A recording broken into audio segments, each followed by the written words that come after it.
Hi-da-doodly-hi-da-lum, diddly-oodle-hi-da-lum, diddly-oo-hi-diddly-hi-day. Let grasses grow and water flow in a free and easy way, but give me enough of the fine old stuff that's made near Galway Bay. And policemen all from Donegal, Sligo and Leitrim too, we'll give them the slip and we take a sip of the real old Mountain Dew. Just right after his surgery in May, he wasn't quite ready or strong enough to be aware of the facts. And then one day in the summer we talked about the real reason why he was ill and why he was having continuing problems. And he was rather surprised at first, but he accepted it with great bravery, great courage. And from then on we talked about the situation, and he was very dignified about it.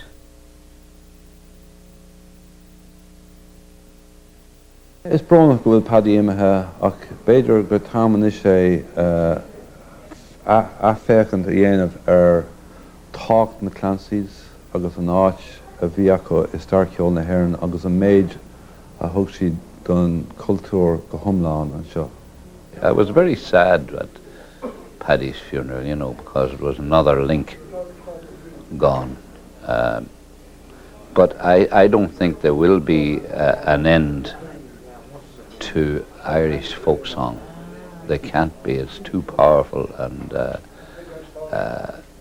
and too significant.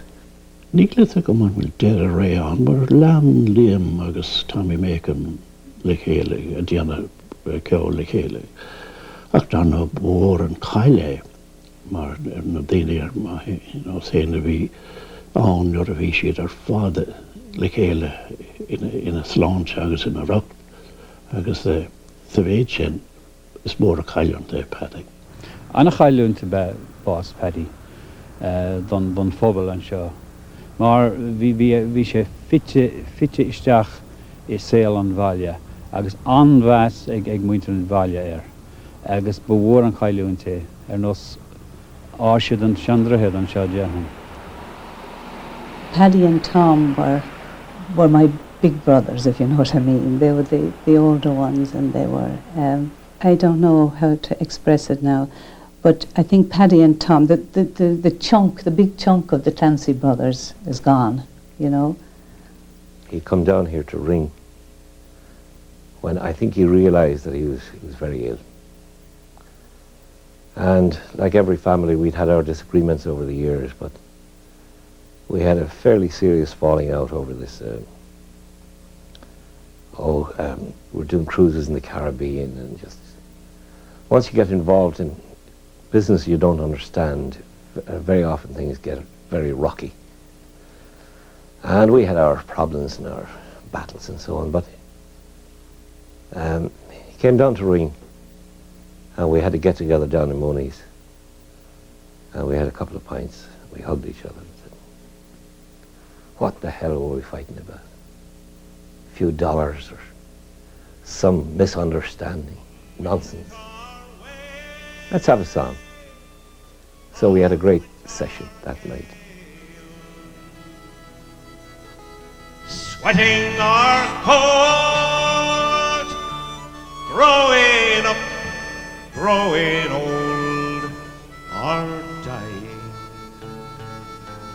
The next time we met was at my sister's funeral. He only lasted 5 days after my sister. You know?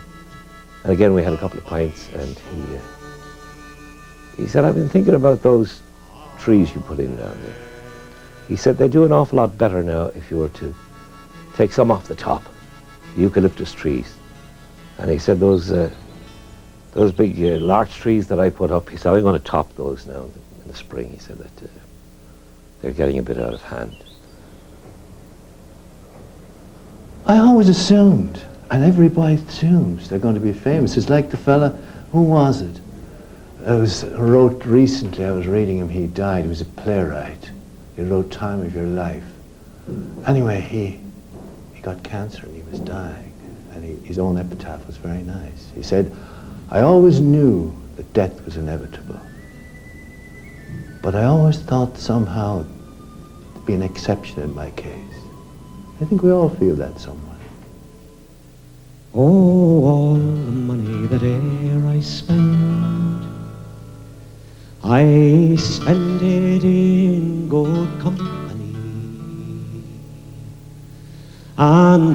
harm that e'er I've done.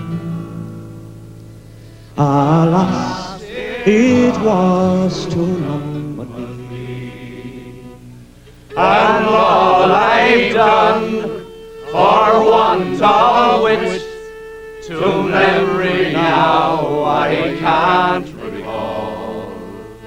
So still to be the parting glass, good night and joy be with you all. Oh, all the comrades that e'er I had, they are sorry for my going away. And all the sweethearts that e'er I had, they would wish me one more day to stay. But since it falls unto my lot that I should rise and you should not, I'll gently rise and I'll softly call, good night and joy be with you all. Have you no homes to go to?